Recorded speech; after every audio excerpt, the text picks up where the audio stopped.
be able to close out the game. So it might not be too hard of a scenario for them if they do get a little bit of gold on some of their heroes that they can close this game out. But stranger things have happened, man. I don't like counting my chickens before they hatch, and with Arc Warden in the game, you never really know what you're going to get. Yep. Could end up being here for a very, very, very, very long time, and many strange things could happen. So, getting into the game, so far, none of these teams have emulated what we saw in Div 1, which is early smokes, everybody being involved in massive fights. Everyone just taking it easy, just chilling. 30 seconds to battle. Yeah, just kind of posturing, trying to get themselves a bit of vision down. You can see this nice little ward coming in here from Team Disillusion in the mid lane. I want to try and make sure that that small KK has the best time on this Ember Spirit up against the Tiny. Ooh, actually, speaking of wards, look at the one that they plopped down on top. We don't see this one as often nowadays, where teams are prioritizing mostly and generally control around these runes and the mid lane, not necessarily control around the safe lane purely itself. So it'll be interesting to see how much pressure Disillusion want to apply there to make use of this rune in the game. Yeah, I'm interested to see whether or not it's going to be where they make a rotation early on with Ranfu Dao. They just send him through a twin gate and he kind of just comes around the back and they abuse the vision that this ward is giving them. Or whether or not it's going to be one of those scenarios where they're just trying to really get out as much harass as they possibly can with Eren on the Shadow Demon, and just try and play the lane that way, or keep themselves protected from maybe a rotation coming in from Ice. We'll wait and see. It's just Magnus lane. How does that go up against double ranged heroes? It's probably going to be a bit rough for Aenid until he does get his Vanguard up nice and early. They do have a decent amount of magic damage to at least deal with him, but as long as Eren is not over pushing and getting into weird scenarios, they should always have the disruption to try and keep the Magnus safe, so we can at least skewer out, try and get a bit of distance between him and the Sansa. At some point, they might even be able to turn that offensively. Disruption into skewer if ZZQ is out of position, so these supports gotta watch their footing. Actually, one of the few times I actually care about what's happening in this mid lane. I haven't seen Tiny in so long, man.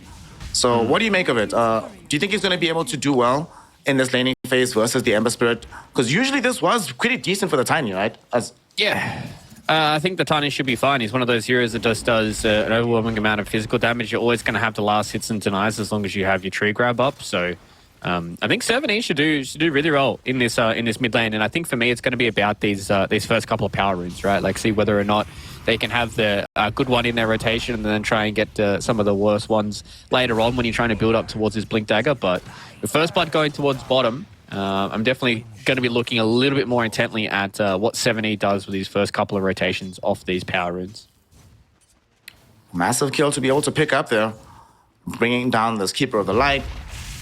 It's going to have a pretty big... Levels are going to be very important for Ice, so each time you kill him makes quite a big difference.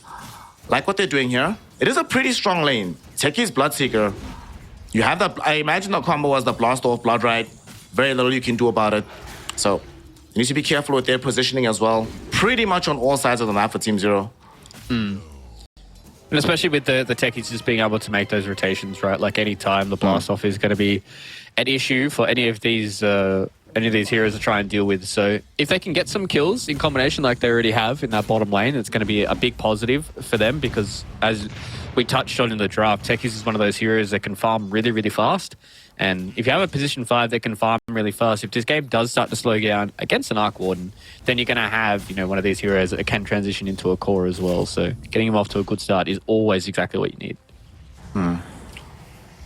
Hero's just too good, man. What can you do?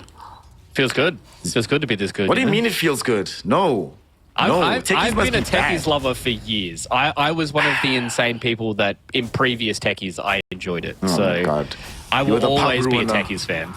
Yes, that was me. ZZQ is going to be a fan of the Fountain right now, as he's going to get sent there by Eren. Unfortunately for him, not much he can do about it. And they didn't use Disruption to set up for the Skewer, but Shadow Poison. What a spell. You always forget how much damage it does past like 3 stacks.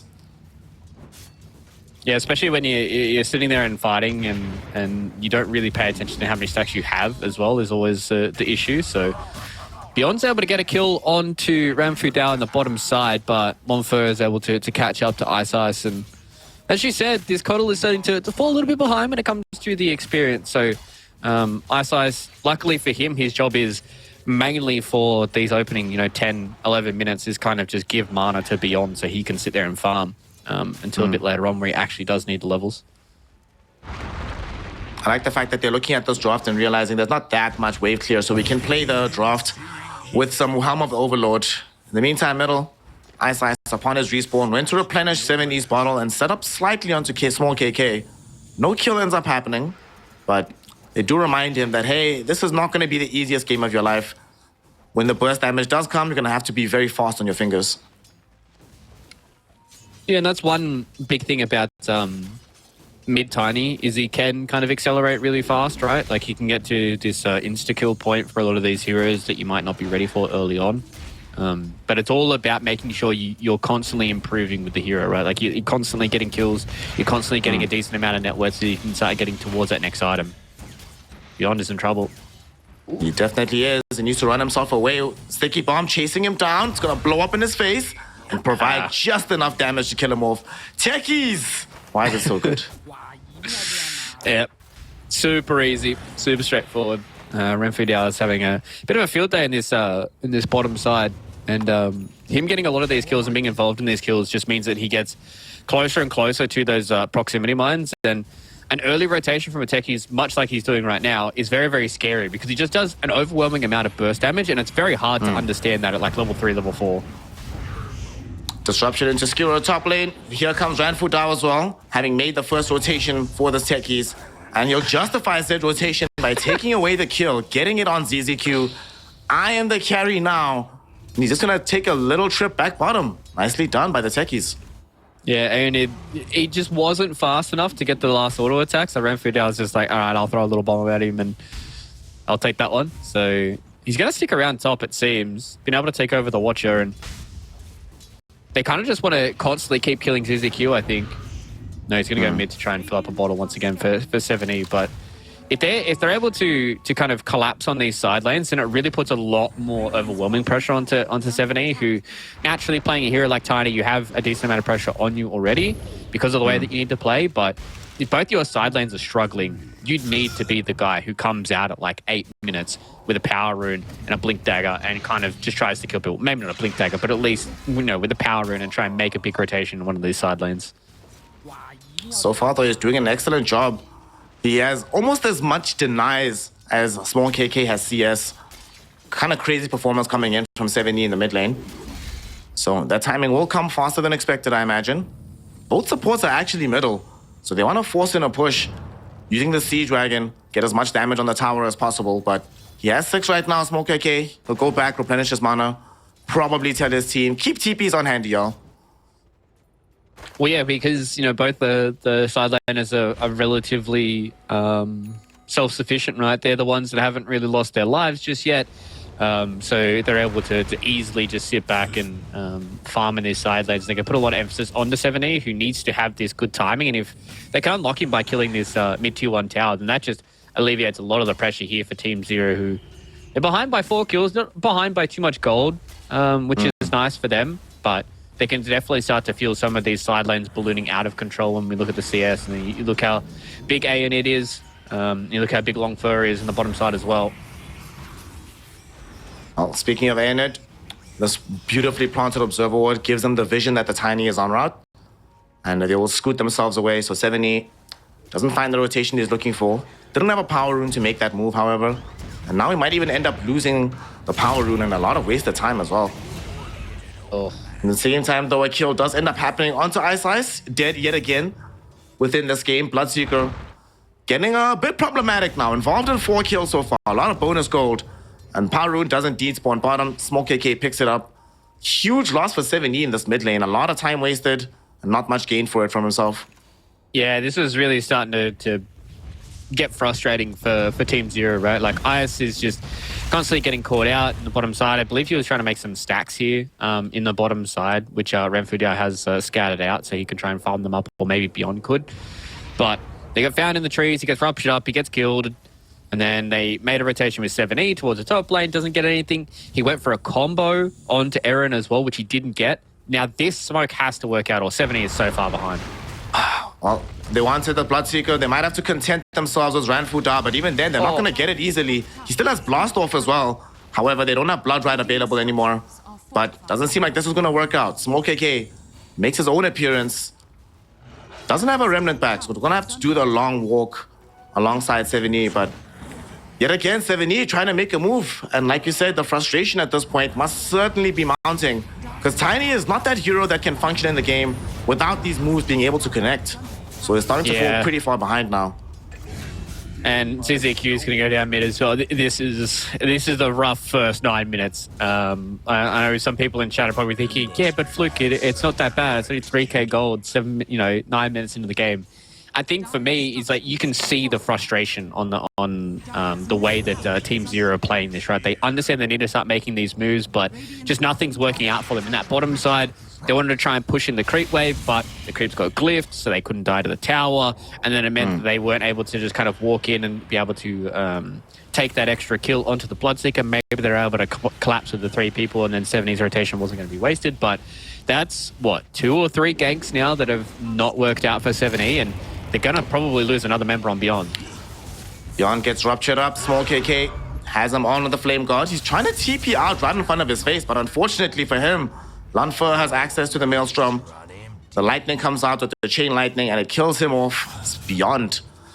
This is a 4-kill, 1-assist Bloodseeker, 10 minutes into the game, 6k net worth. He hasn't even gotten empowered just yet. What starts to happen when Magnus starts to connect with him? It's going to get worse for Team Zero, unfortunately, because this Bloodseeker is going to farm insanely fast. I don't think they have like crazy stacks floating around.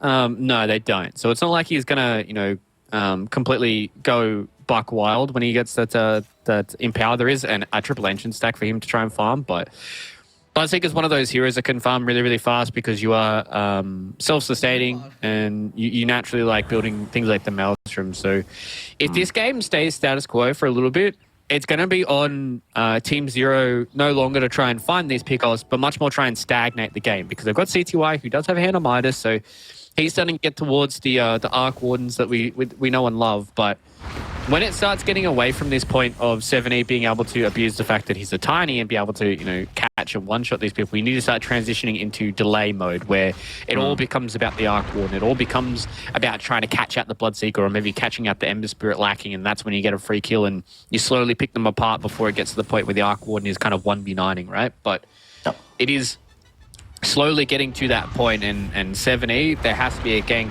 soon for it to work out. Maybe once he gets his Blink Dagger, that's when he can make this decision about whether or not he's going to go, get a few more of these kills with his Blink Dagger, go back for something like a Midas, or whether or not he's going to continue to try and get these ganks going. Speaking of ganks, one is en route from Team Disillusion. As they smoke up, Small KK heading bottom. Beyond has some awareness that this might be coming. He's feeling very isolated. He throws out the scan, and it will connect flush.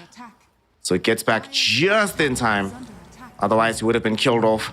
And for the first time, we do see Small KK having an excursion that doesn't pay off for him. So that's definitely going to feel good for Team Zero. Gives them time for 7E to finish this blink. Yeah, and 7E is still ahead of Small KK, but it's just the differing in play styles of how these heroes need to play, right? Like Ember Spirit doesn't really mind all too much that he's slightly behind, right? Like he's going to start, joining a lot of these fights, and as long as he doesn't die, that's when he's going to be able to make the comeback when it comes to his net worth and his experience. Whereas the Tiny really is one of these heroes that can't stagnate when it comes to the net worth, and he always has to be the first person in to try and catch somebody out. And if you're not tanky enough to survive, or don't have enough damage to be able to get that first kill, then you're going to die. And if you keep dying in these fights, then 7E unfortunately might not have a ripper start here to 2 or 3. We were talking about those stacks earlier, and they're getting juicier and juicier for the Team Dissolution side. But maybe that will be curtailed now, as we do have a smoke with the Blink Dagger being revealed by the Tiny. Down bottom, Ice Ice almost dead. Might have baited in Bloodseeker. Primal Roar goes out onto the Bloodseeker. Oh my God. Global Silence will be there. And 7E shows up just in time to find Small KK.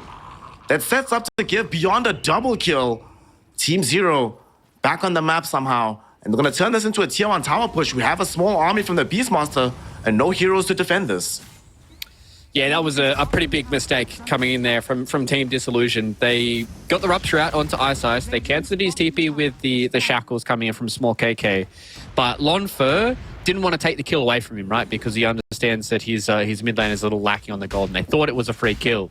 Ice outplays him, lives on 10 HP, and Lon Fur's like, oh, I got to try and complete this kill. They get baited in, double roared, and they get blown up by the Tiny as they make their rotation. So Team Zero, that is a blessing in disguise, I think, from them.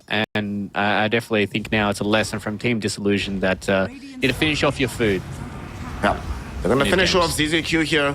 Poor ZZQ. Aaron got tossed into him by 7E. So he's like, really, buddy? Seriously? He even brings him out afterwards. Like, what the hell, fam? Well, that's going to lead into the tier 1 falling.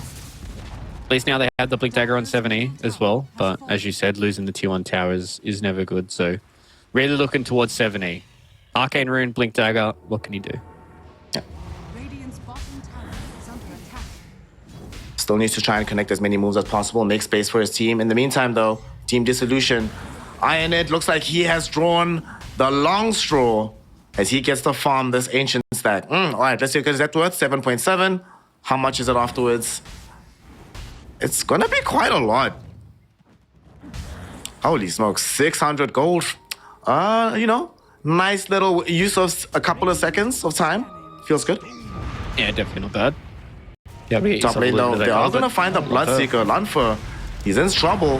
He needs some allies right now. They go in with the skewer, and thinking about triggering the RP. Lanfer is already dead though, so they might not have the damage to get this kill by themselves. 7E though will end up still dying to Small KK as he makes the rotation in to help his allies. Demonic Purge goes out onto Small KK, but he wants to keep the chase going. Ice running himself away. Will he be able to get out? He will. Solar Bite will be good enough. Unfortunately, no such options for ZZQ. So a 2-for-1 exchange. Who do you benefit there? I mean, like, it always feels good to get the additional kill, and they defend the tower, and Magnus gets Blink off of it. So Team Dissolution, super happy.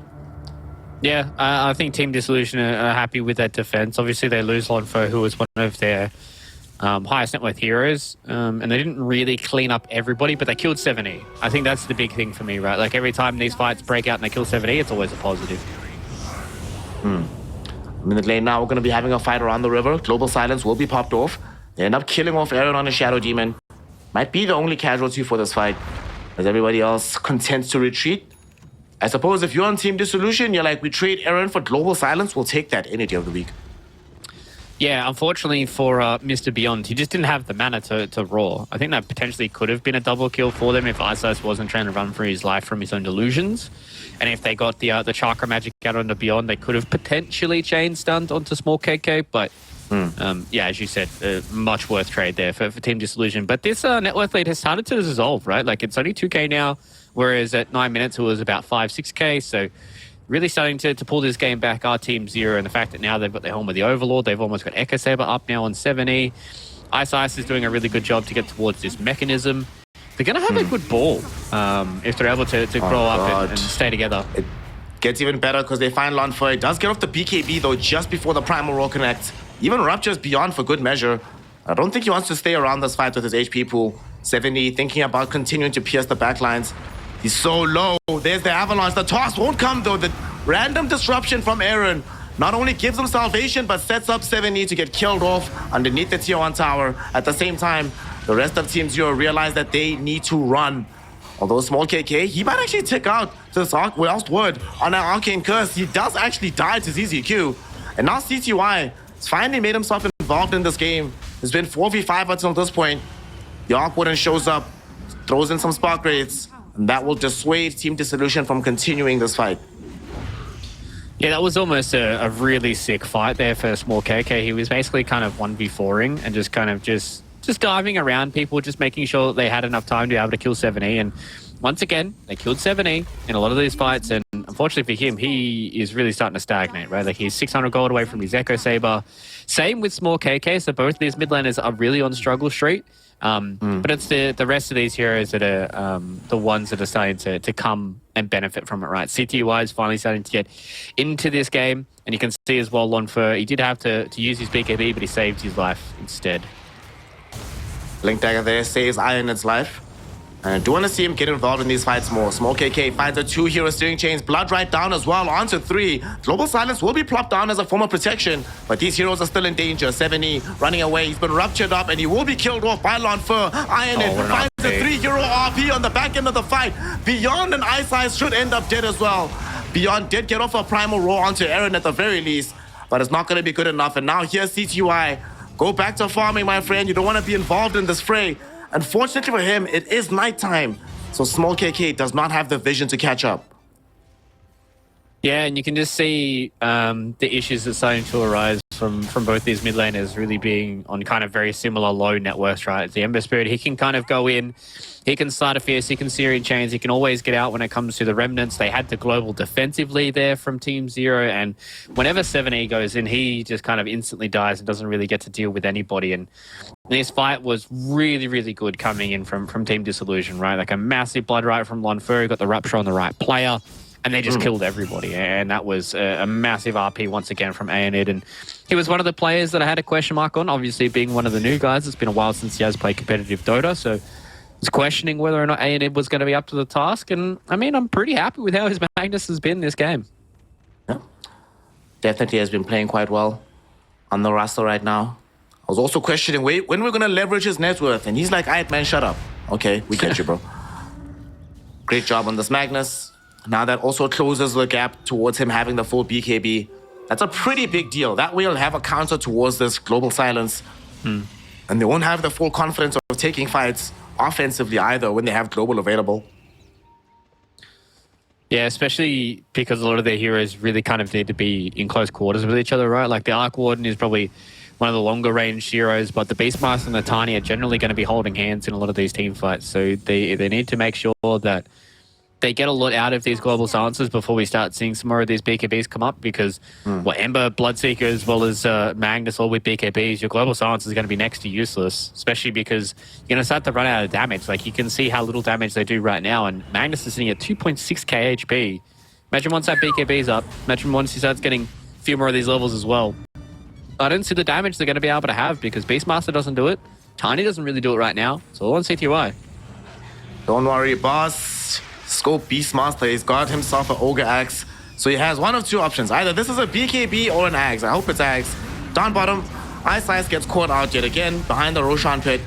He will be killed off. He does have buyback though, and he might want to use it because this Roshan is too big to give up. ZZQ gets caught out by Small KK as he lunges forward to look for more targets on the back end of the fight. We'll find him and they'll kill him. Beyond, at the very least, he does still have a tier 1 tower, so that's going to protect him for now. But this clearly opens up the path to Roshan.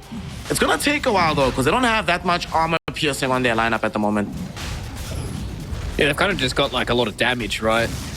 So it may take them a little while to get through Roshan here as 8.7k HP, because, you know, the Ember's not really a right-clicker right now. Aonid, I mean, he's doing his best. He's got a full Crimson Guard up now as well, so he fell back for that instead of, you know, completing the Harpoon or getting his BKB, so feeling like he wanted the damage mitigation. Does really well into the summons, which is kind of a lot of their damage right now on Team Zero. Also same with the Arc Warden, but he does rely quite a lot on his Maelstrom procs when it comes to this Manta style build, so it's not like it is going to be the end-all be-all for them, but I mean, I do like it. I always like when we see auras. Aaron gets picked off. He is walking around underneath a dire side observer ward. Still, though, yet again, you won't care that much. He's like, whatever, we already got the Roche. We're okay with this. Although they might put pressure onto the tier 2 without him being here. Let's see how much damage they can do here. And 70 is still on the hunt, looking for somebody. Iron It already out. But if they can position around this tower, they could make it hard for Team Disillusion to mount an adequate defense. Well, there has been a scan that goes out right now by the Radiant side, so they were at least trying to figure out whether or not this tier 2 tower was going to be completely under siege, and it's like it has been, and this gets deleted by the magnetic bubble plus the Thunderhide with the frenzy and literally everything that comes in from the Beastmaster. That was a lot of attack speed, man. That was a lot of attack speed. That was like some old school troll Battletrons attack speed. Yeah, well, they get like, what, 20 from Inner Beast, and then how much from the Magnetic Flux attack speed? 120, and then the Frenzy. 75. Oh my. Yeah, that's a lot of attack speed. That is a lot of attack speed. Maybe we get Literally some bongo boots all on the the back of that attack too. Oh, we have a Rapture going down now onto 7E. Will he be able to get out of here? Blast off too far away. And no Basher available for Lanfer.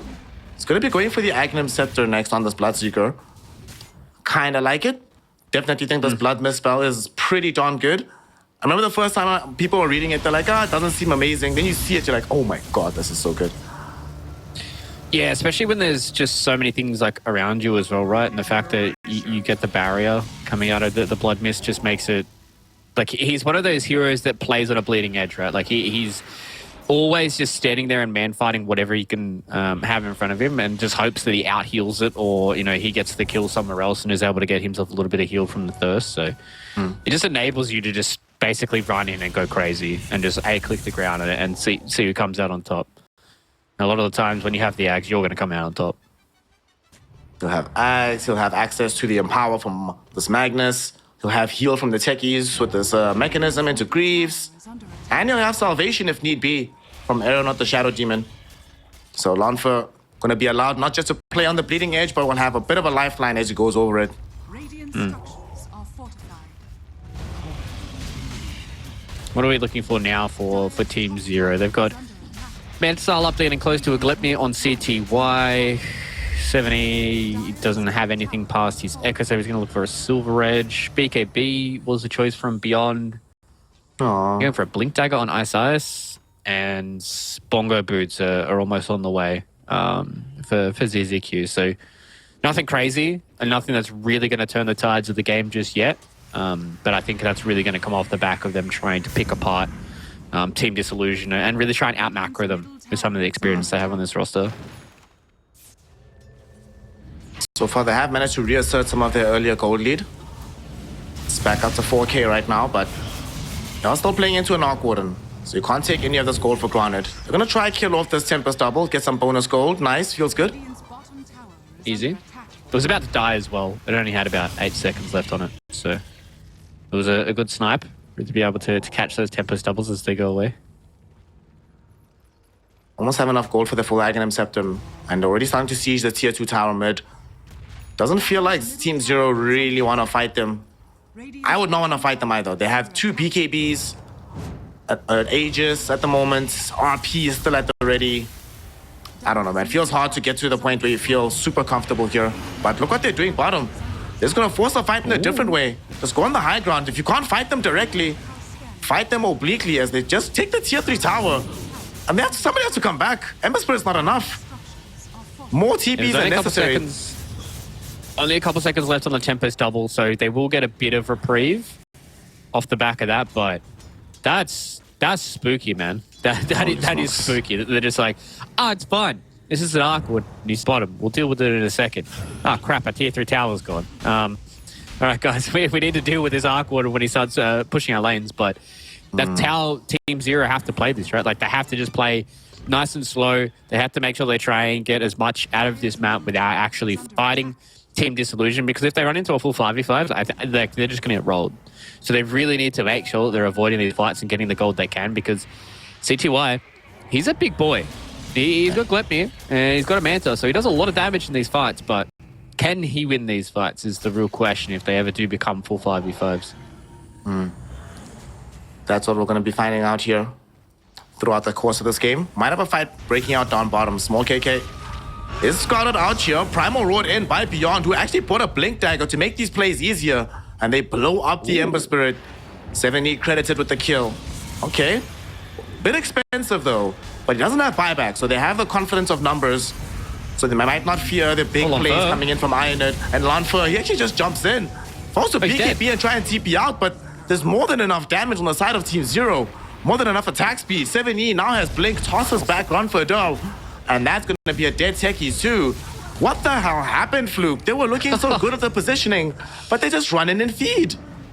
Yeah, they got outvisioned. They got outvisioned super hard just with a lot of these wards on the high ground. They just fell back. They kind of left a little trail, a few breadcrumbs, some might say, and Team Zero really kind of suckered them in. And just the global raw combination to be able to take down a small KK kind of set it all off, right? Like, as long as this Ember Spirit's dead, they don't really have to worry about any of these fights being like uber chaotic, right? Like, they don't have to worry about this Ember getting on top of Ice or ZZQ. They can kind of just sit back and kind of chill.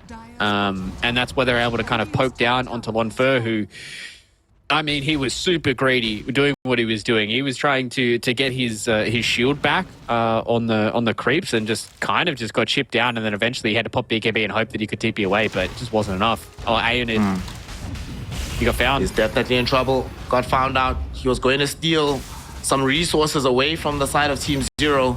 Instead, he's going to turn into a resource himself as they right-click him in, toss him up, kill him off. And 7E says, thank you very much. Gets yet another kill and finishes off a Silver Edge off of his corpse. And they're not done just yet. Another Blink Roar going on to Beyond. This time, though, Aaron there with the salvation. What can Small KK make with this play, though? He turns back in onto ZZQ. They should be able to kill off the silencer. Rupture onto Ice as he's trying to run away after they've already killed off Beyond. Ice hiding in the trees, but they have perfect vision thanks to this Bloodseeker. Small KK gets a double. Team Zero loses the fight. And they kind of wish that they'd had these heroes top instead of bottom, killing Ironhead. Yeah, I mean, they're the ones that got punished once again. You can see the difference in how these fights go when Small KK is around and when Small KK is not around, right? Obviously, that was a fight without Raw, as well as Global Silence, so Small KK kind of had the free reign of those fights, and without your big damage dealers and CTY and 70, you're never going to win a fight like that. So, again, Team Zero kind of just getting picked apart a little bit here, but both teams showing a lapse in judgment, right? Just putting themselves in bad positions, getting caught out for it. But props to both the teams for being able to punish a lot of those issues that are being shown. So I know you said you didn't want to have a long arc Warden game, but this is starting to shape up to be a long arc Warden game because both these teams are kind of thrown back and forth, and now it's an even affair, and both teams are going to start to turtle up, I think. I really hope it's not a harbinger of things to come. That the first game that we do together is a techies on one side, awkward on the other, and it goes 60 minutes. Oh my god, dude. Yeah, that's like the nightmare of every Dota player, right? Where it's like both teams have insane high ground hold, like Magnus techies is stuff of YouTube memes, and on the other side you've got a Tiny plus an Arc Warden. Like it doesn't get any worse, bro. It really doesn't. Eventually, Aghanim Scepter will be available on Connell, so we'll have Ignis as well. Oh my god. And then we'll get Tiny Axe, so you'll have the launch of the volley. And speaking of Tiny, jumps in to find Aaron. They popped the global, but Aaron managed to blink back in time. What a player, what a god. And now that opens up Small KK to jump in the fight with his BKB. They find Isolate and kill off Ice. Beyond try to save him with the Primal Roar, but it's not enough. And now Lonfer, he's found CTY. Ironhead happy to commit the full ultimate just to kill him off. The rest of the supports are trying to TP out. ZZQ caught in by Small KK with the chains. As he dies, Team Zero get hit in the nose extremely hard. And the worst part about this fluke, guess who's waiting? An open invitation for the big man. Roshan beckons. A long time until nighttime, and a lot of time to finish off the big man and get the Aegis. Yeah, big fight from Team Disillusion, and this is kind of what I talked about when I saw this Arc Warden pick coming in from Team Zero. Like, these heroes just don't really care about the bubble, right? Like, Bloodseeker's going to pop his Aghanim Scepter, he's just going to run into the middle of this fight. Small KK does a beautiful job at understanding that he's not really a damage dealer, right? It's all about his Magnus, and it's all about his Bloodseeker. So what he needs to do is he just needs to force Ice and ZZQ to use their spells in bad spots. That's exactly what he did. He just gets in their faces, pops his BKB, they can't really do anything about him. And then it just means that Lonfer as well as Aeonid are just able to kind of pick and choose where they want to be in these team fights and where their damage output's going to go. And then it just means that CTY, he's in a bad spot and he just gets caught out. And then as soon as there's a Bloodseeker on your head, especially with a Magnus around, there's nothing you can really do. And unfortunately there for Team Zero, in this game, when they have these full 5v5s, it's very hard for them to win these fights. So they need to slow this game down if they want to win. And try and do what they did in the previous couple of fights, right? Where they catch out Small KK, then they're able to chip away and catch a lot of these other heroes without their Ember Spirit in your face. Also, massive shout out towards Aaron. What a god. His blink back away from the Tiny after he got tossed. What a player. Pretty much enables them to get the repositioning. Before the global comes out, he's already got the purge out. And then Tiny's hating life from the off. I might have cursed them though. Oh no. But yet again, okay, my bad. I'm sorry I didn't have faith, bro. He knows what's up. He blinks back yet again like a boss. It's like he's practiced this. Maybe he came into this game today and he's like, I'm gonna play Shadow Demon. I'm gonna do some sick stuff. Watch me do this. And he just perma blinks. Feels good to be able to have a support who's able to be self-sufficient like that, right? Like as you said, like in essence, there might not be crazy plays, but the fact that he's been able to keep himself alive a couple of times now, it really, makes it a lot harder for Team Zero, who want to try and get whatever kill they can in whatever fight they can. Oh no. ZZQ will get caught. Beyond was the bigger target, but they just couldn't get a beat on him. Kill onto the silencer. Their waves aren't that pushed in because down bottom, they still have to deal with this annoyingness of the Tempest double. And 7E is here. Ooh. Yo, oh my goodness. Small KK, the reaction there to recognize that I actually might be in danger. Ends up leaving. Range Rax almost falls though. So the next time that happens, they will have a Range Rax for free. Despite not being able to fight head on, they can still play the map right now. Very true. It'll be hard for them to try and keep their own waves pushed out and try and put a little bit of base pressure back onto Team Zero while CTY is doing what he's doing. You can see that Small KK is kind of on the duties in this bottom side to try and scout out some of these shenanigans. For the rest of his teams try and take these tier 2 towers. If they're able to cut, these creep waves here and try and get themselves in this tier 2 tower, they will at least alleviate the pressure for a few minutes. Oh, that's an Ignis on the high ground. Nice. I did opt to finish off the Aghanim Scepter instead of getting the blink, but they're not TPing out just yet. Okay, he's waiting for the Bloodseeker to leave first, but he could still easily get caught out. For now though, Bloodseeker happily steals away a Wisdom Rune, making sure that these supports get even worse off in terms of experience. Both of them are only level 15 Fluke, 2 levels behind their counterparts on Radiant side. It's always the sad part about playing a support in this current patch. Obviously, they have changed it with the way that Wisdom Runes do work. You do at least get some experience when somebody yoinks it, if they're on your team at least. But these supports are just always going to be behind, right? Like, if you're one of the teams that is constantly trying to catch up, like, it is very hard for you to get a lot of this experience back on your supports unless you have a big team fight where one of them stays alive. Alrighty, RP committed onto Ice. He gets dragged back to the rest of the team. They actually commit the global to try and save him, and they succeed for now. He does have an Ignis up top, but he doesn't get it off in time. As he gets brought down, no buyback available. He spent all the gold on the Ags, and now they also have no ultimate.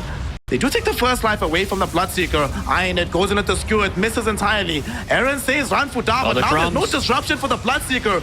So they kill him on the high ground. Small KK jumped in to try and save him, but only jumps into his own death. A double for the Tempest doubling Arc Warden, a high ground defense, and they didn't even have to commit buybacks for that. Yeah, that was interesting that they wanted to try and catch Ice, right? Like, they obviously know that the Ignis is up and waiting for them if they ever do want to try and go high ground, so they don't want to get caught out by that. But they just didn't kill him fast.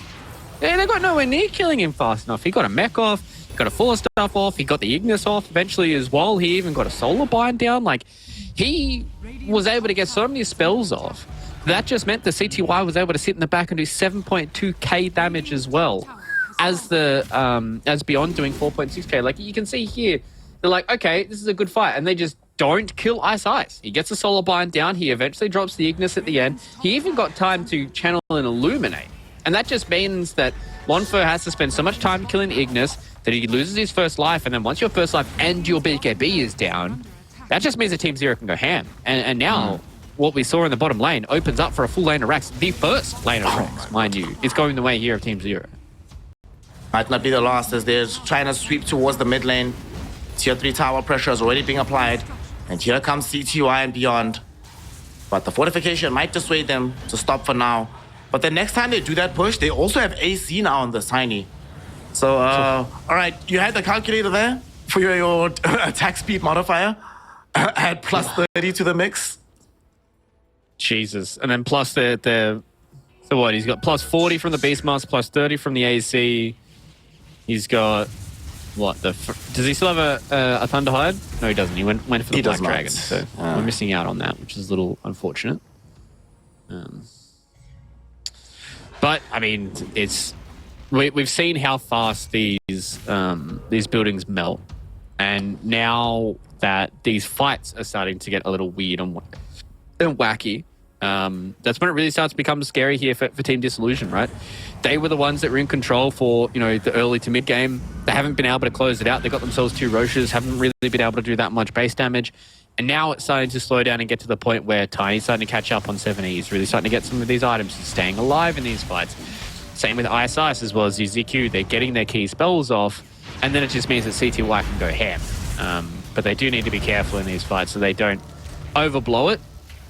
Because Team Disillusion, if they start losing too many of these fights and lose too much of their base, this game could be over before they know it. Yep. Here comes Team Zero. They're smoking up. 7E having the full confidence of his squad. Being buffed out the wazoo. Has a shield rune. They put a Pavis on him. He is good to go. Let's see if they can find anybody. Seems like the rest of the lineup on Team Disillusion is like, yeah, no. This we do not want to happen. And they're doing a smart thing. Small KK, not getting as much gold, but doing what he can to just keep pushing out bottom. They recognize how much a calamity it would be if these lanes get pushed in even further than they are now. Yeah, especially with the Arc Warden walking around in the Silver Edge, right? Like, CTY is doing a really good job at just being annoying and just meaning that anybody on Team Disillusion has to be careful about where they walk on these lanes, because if they walk in the wrong spot, they get caught out by an Arc Warden, most of these heroes are probably going to die, or at least have to pop a cooldown to live.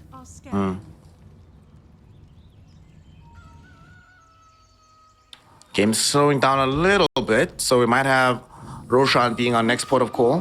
He's supposed to be respawning potentially in a few seconds. Let's see how soon it's going to be actually. Okay, a minute. Not that long. And so it's going to be coming in on the daytime side. Small KK. Just playing with fire a little bit. Global Silence will be there. He'll TP out though. He should be okay. But that's a BKB charge that he did expend there. To get Global out of it, so probably not the worst raid. One thing that I have noticed is I really hope that 7A and Beyond are chatting to each other right now. Okay, good. He changed it because Beyond was building a second Assault Cuirass, and I was really hoping that he didn't complete it because he's already got the Hyperstone. And I was just like, please don't have double AC. You were just wasting gold. He's going to fall back for a Lotus Orb, which I like. Able to get just them casual out of Hyperstone? chains and all that. Yeah, just casual Hyperstone. He'll probably just go Moonshot after this, right? Because the more attack speed that he has, the quicker he gets stacks of his Drums of Slom, and the more damage that he deals. So that's pretty important in a lot of these fights. And he did an absurd amount of damage in the last big engagement they had. Speaking of big engagements, Team Disillusion trying to force one of their own. Is this smoked up on the map? Unfortunately for them, they don't find anybody. And even further, unfortunately, bottom, there's some Manta illusions from this Arc Warden.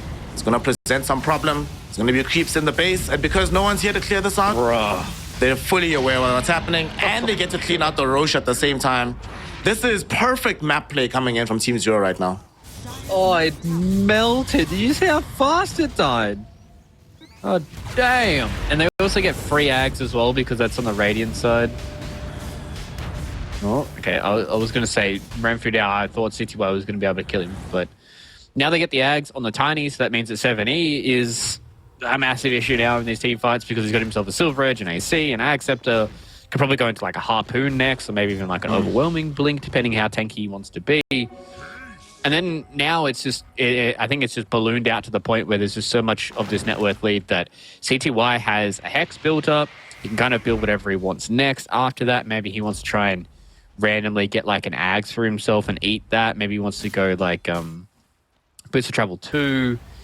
Let's try and build in some of these other items. And then the supports are starting to get a little bit of the blowback of this gold as well. Almost going to have a refresher onto ZZQ. Ice is going for his own Hex here after building the Blink Dagger after the Aghanim Scepter. And yeah, Team Zero, it looked spicy for like 40 minutes. And now it's starting to look good for them. And I'm really looking towards Team Disillusion to see what they're going to be doing in these next couple of fights. Maybe with the refresher on Aenid, they can get like a sick double RP, but need to stop getting picked off. Yeah. Global Silence will be thrown in onto Small KK. His main job this game has been create space, my friend. So yet again, trades global for the BKB charge. However, level 18 is out on the silencer, so they will be coming back pretty much at the same time. Yeah, it's not the worst trade. It's just kind of one of those things where you would love to not have to use your BKB. But at the end of the day, Small KK is doing a good enough job to at least... Look at alleviate 7E, the he pressure. sets up for the TP coming in from Awkward, but it's not enough damage. Not enough lockdown. And Small KK does get out, but the fight might still commence here. But they still just want the Tempest double. Ironid searching for more. Doesn't want to go too far away from his team though, so he'll have to content himself with just the Tempest double kill. He was hoping in seeing if maybe someone was going to take the bait from Team Zero, because he's got the Harpoon, he's got the Skewer, so he can grab basically anyone he wants and pull them pretty deep, especially now being level 23, having the Skewer range and the Skewer cooldown. So he is able to at least catch some people and move them around. But Smoke again. he really wants to try and catch this Arc Warden. Oh, what a smoke break. 7E walks into 3 heroes who are smoked up. They break immediately. Runfoot down, saves Aaron. Ironid looking for the RP on the back end of the fight. Does find it, but Primal Roar comes in, so there's no skewer. That being said, Lunfer comes in, the finds double all the RP. damage he needs, and there's the second RP onto Beyond as well as CTY. Both of them are dead. The Tiny comes back on life too, but will end up dead as well, replenishing the HP pool of Lanfeur, giving him a triple kill, and potentially breaking this game wide open for Disillusion. What a fight from them, Fluke. Holy, I thought that was going bad for them. Like, look at the damage that Lanfeur did. Holy shit. Look at his damage, 13.8k. Everybody else is so tiny in comparison to him, because he just ran in and pressed Blood Mist, and he put the Mjolnir on himself, he popped his BKB, and he got in there and just fought. And that's what you need to do as a Bloodseeker, especially in these late game scenarios. Like, you have Blood Mist and you have the Agshad Blood Rage on yourself, that you're very, very hard to deal with in a team fight. And that's kind of what happened. They hit 1 RP on the Tiny, they dealt with him, they dealt with the First Life, and then reinforcements came in. And while the Tiny was respawning, they killed the Arc Warden and the Beastmaster before 70 was able to respawn and try and help his buddies out. And that was a team fight and a half there. And I mean, I don't know what to tell you. I think Aeonid is definitely the source here for Disillusion. Magnus. So many good Magnus players this patch. Putting himself in the category of one of the best ones. Really good clutch moves here in this game. And they should be able to find at least a lane of racks here. We'll see if they feel confident enough to reach for more. Ironid will have RP again in 28 seconds. But it looks like they just want to get the tier 3 and probably get out.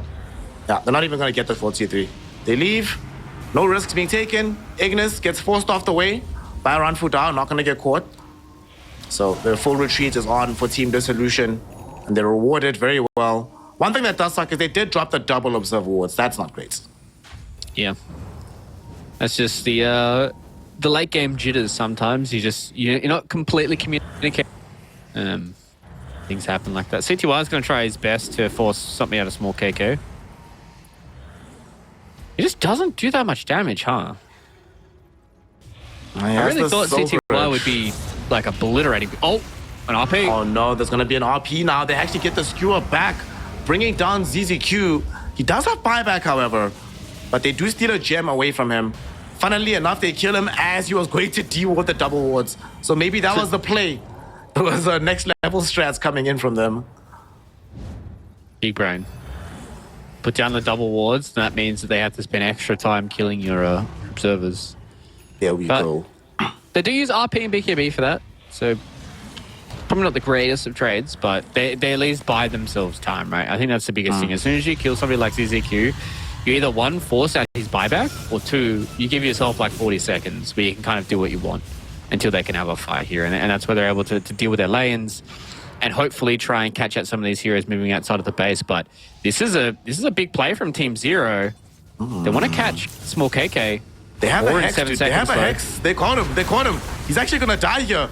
Will he be able to do anything? Nope. That's him dead. 100 seconds.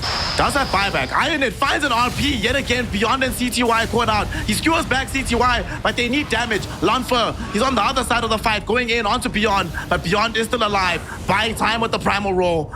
And now they get out the global. Small KK also brought back for this, but now 7E jumps onto Lanfeur and they kill him off during the roar. Oh my god, this is the worst possible scenario for Team Disillusion. They do have buyback though. Small KK needs to be careful. Tiny has blink in 2 seconds. He might want to go in onto the Ember Spirit, Top tower but being denied. just needs a little bit of vision to do it. CTY will grant it to him with the Tempest double, and they get the Hex out onto Aaron. Tree volley thrown in. They really want to kill the Shadow Demon, but he disrupts himself and stays alive. Ultimately though, Beastmaster throwing in the Black Dragon damage onto the building. But I think Team Zero just really want to force this Bloodseeker buyback. But he's holding on to it, Fluke. He doesn't want to trigger that button just yet. Yeah, he knows that it's very important for him to have buyback. They want to see if they can try and catch somebody with like a Harpoon skewer play from Aeonid. And you can just see both teams understand that how important these next couple of fights are going to be. But losing another lane of racks here for Team Disillusion could be a bit rough for them. Oh no, Aeonid, he misses the skewer back. And instead he finds 7E on the other side there. He's still alive for now though. Aaron saves him using the disruption. And now Lanfeur brought back, going in onto the Tiny. At the same time, Small KK roared up on the far side of the fight. He's just trying to zone back Team Zero. He will find ZZQ, kill him off. That's a dieback on the silencer. with the real CTY Death is- on the Tiny, who buys back immediately. Somehow this fight is extended into the Radiant Triangle. They're reaching forward. They got a rupture out onto CTY. Lanfeur really wants his life. Going for Ice Ice first, who force dropped drops it away. himself. He's staying alive for now. He needs to get out of here, but he's dead. No buyback for the Bloodseeker. Aeonid though gets a skewer onto multiple heroes. Sadly for him, that sets up 7E for a wonderful avalanche with the toss. They've killed him off. Aeonid forced to buy back. Small KK TP's out on barely a sliver of HP. He knew if he died, it's a dieback for him as well. But everybody else falls in his lineup. Magnus buys back. And Team Zero, although they won the fight, Fluke, they also had to buy back on Tiny and CTY. So maybe they're not in the position to close out this game just yet. Yeah, I mean, if they falter here to Small KK, then they potentially could be falling out of it. But I mean, they got the dieback onto Lanfeur, who I don't know who threw out that Lotus Orb. It must have been Beyond. There was a massive rupture that was coming through to be able to stop out Lanfeur. But this is a fight. Goes out onto 2 heroes, but there's not enough damage. Global Silence will be there. 7E and the crew pop a second global to make sure. And they secure themselves the game. GG, well played is called. And Disillusion, they fought hard. They fought well. They fought really long. But ultimately, awkward in Team Zero.